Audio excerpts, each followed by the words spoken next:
उसने आईने में जाकर देखा। होठों से खून अभी भी रिस रहा था और चेहरे पर 5 उंगलियों के निशान अभी भी बने थे। उसने अपना चेहरा धोया, अपने हाथों से निशानों को घिसती रही कि क्या पता साफ हो जाए, और आखिर में हार कर जमीन पर दम से बैठ गई।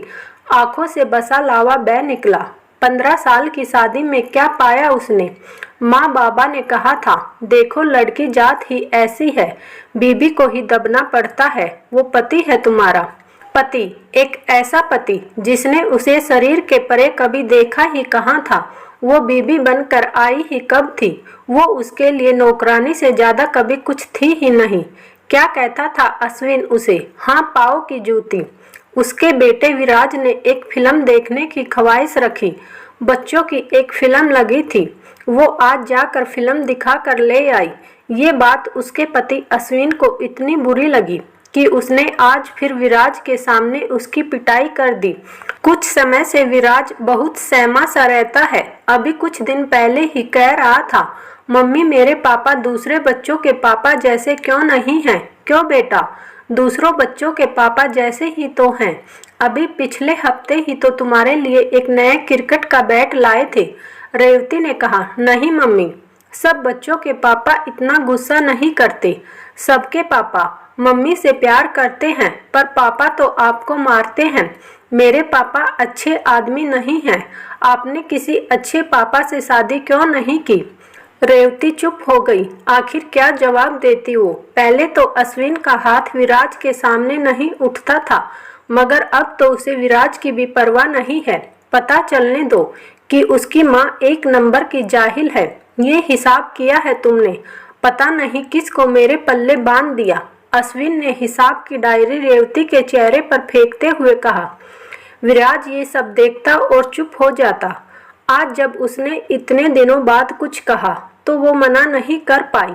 फिर वही हुआ। अश्विन का गुस्सा आज फिर उस पर कहर बनकर टूटा। उसके अस्तित्व को कुचल दिया था उसने अपने जूतों के नीचे। वो क्यों जी रही है ये नरक वाली जिंदगी? नहीं, बस और नहीं। उसने विराज के पास जाकर देखा।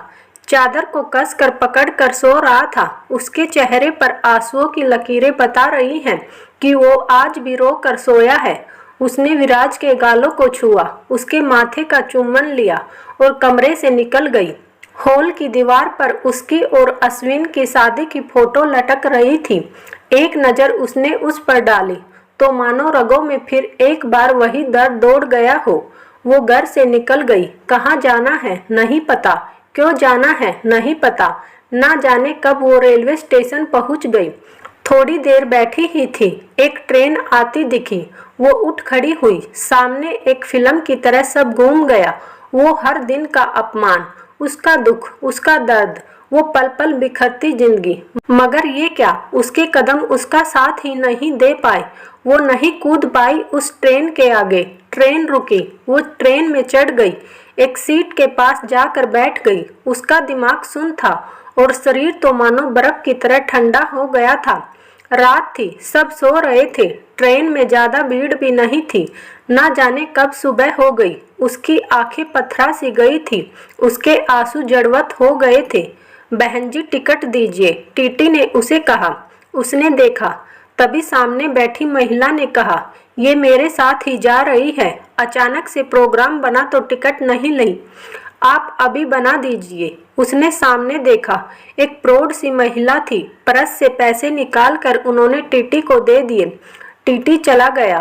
वो औरत पास आई। उसने उसके माथे पर हाथ रख कर पूछा, क्या हुआ बेटा, सब ठीक तो है ना? उस प्रौढ़ महिला ने कहा और आंसुओं का सैलाब फिर से एक बार बह निकला। उसका दर्द उनके सामने छलक ही गया। पर बेटा, मर जाने से जिंदगी की जंग खत्म तो नहीं होती। अनमोल है ये जिंदगी। ये जंग लड़ो, भागो मत उससे। उस महिला ने उसे समझाया। वो महिला परबा देवी एक सेवानिवृत्त प्रिंसिपल थी। समाज कल्याण विभाग की अधिकारी भी थी। रात को जब उन्होंने रेवती को इस हालत में देखा था, तभी वो समझ गई कि रेवती के साथ कुछ गलत हुआ है।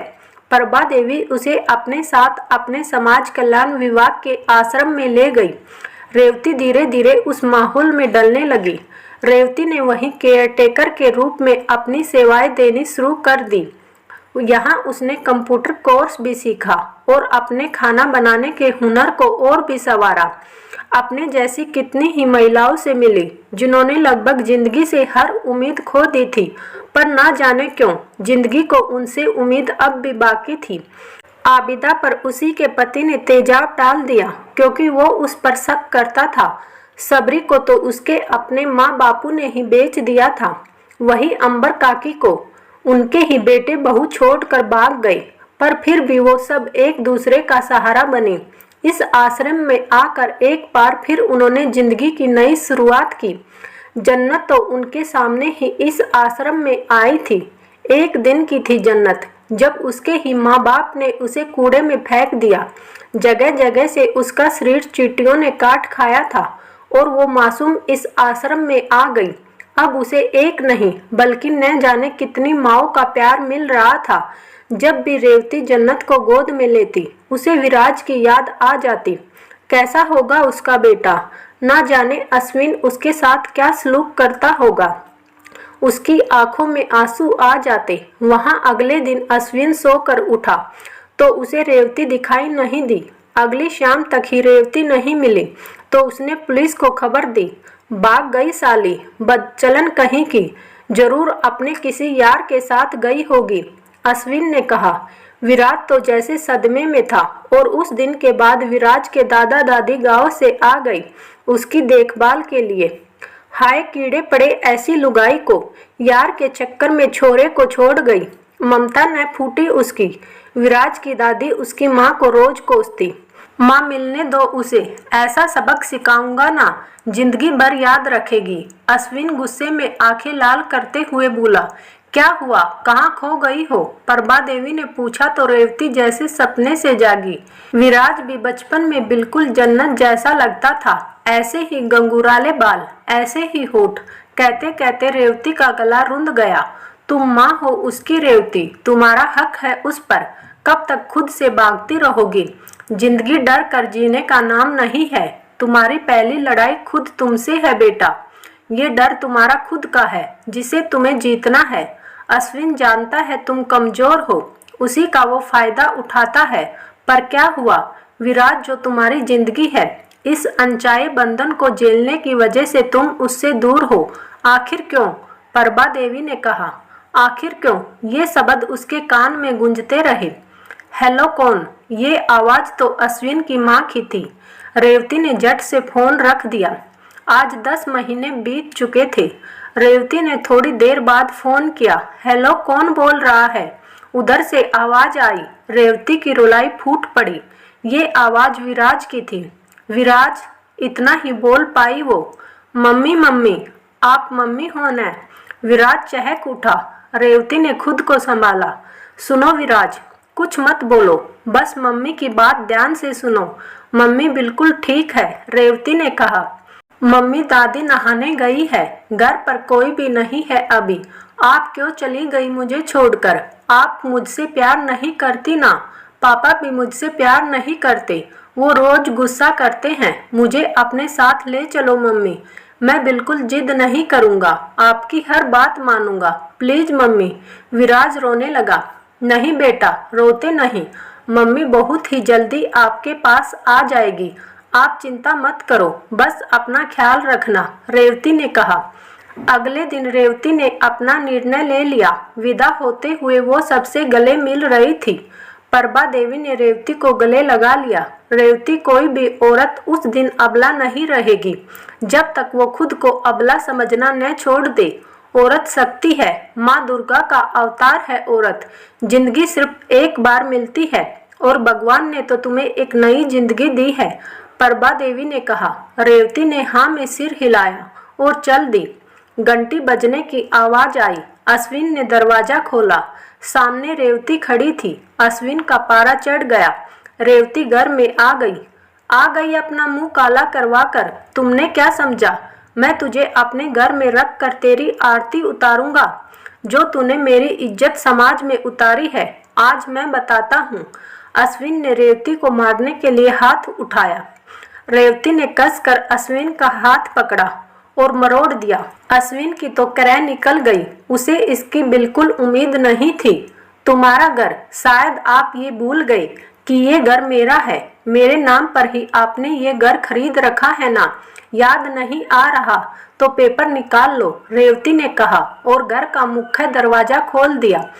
एक महिला इंस्पेक्टर 2 कांस्टेबल के साथ वहां आ गई। हम इंस्पेक्टर साहिबा, ये है मेरे पति, इन्हीं के खिलाफ मैंने घरेलू हिंसा का केस दर्ज करवाया है और अभी इन्होंने जो हरकत की है वो भी इस पैन वाले कैमरे में रिकॉर्ड हो गई है। ले जाइए इन्हें, रेवती ने कहा। फिर अश्विन की तरफ पलटते हुए कहा, जिसे तुम पाँव की जूती कहते थे, आज उसी जूती का वार तुम्हारे मुंह पर पड़ा है। और हाँ, आज के बाद मेरे और मेरे बेटे की तरफ आंख भी उठाई तो देख लेना, तलाक के पेपर भी तुम्हें जल्दी ही मिल जाएंगे। रेवती ने अश्विन की आंखों में आंखें डालते हुए कहा। पुलिस अश्विन को ले गई। आज रेवती आजाद थी। उसने खुद को खुद से आजाद करके अपने अबला होने का लबादा हटा दिया था। दोस्तों, घरेलू हिंसा समाज पर लगी एक कालिक है जिसे ना जाने कितनी ही महिलाएं अपनी सिसकियों में छिपा लेती हैं। चेहरे पर वो निशान जिन्हें वो कल बाथरूम में फिसल गई थी कहकर बयां करती हैं, पर एक कड़वी सच्चाई ये है कि पढ़ी लिखी महिलाएं भी इस दर्द को सिर्फ इसलिए जीती हैं क्योंकि वो परित्यागता का तमगा लेकर नहीं जीना चाहती। लेकिन क्या ये सही है? आप सबने सुना ही होगा कि जुल्म सहन करना जुल्म करने से भी बड़ा पाप है। तो आइए हम सब आवाज उठाएं इस घरेलू हिंसा के खिलाफ। जो महिलाएं इससे पीड़ित हैं उनकी ताकत बने। दोस्तों, क्या रेवती ने अपने पति के खिलाफ आवाज उठाकर ठीक किया या उसे ऐसा नहीं करना चाहिए था? आप अपनी राय कमेंट में जरूर बताएं। साथ ही वीडियो को लाइक और चैनल को सब्सक्राइब भी करें। फिर मिलते हैं किसी और इंटरेस्टिंग कहानी के साथ। तब तक के लिए धन्यवाद।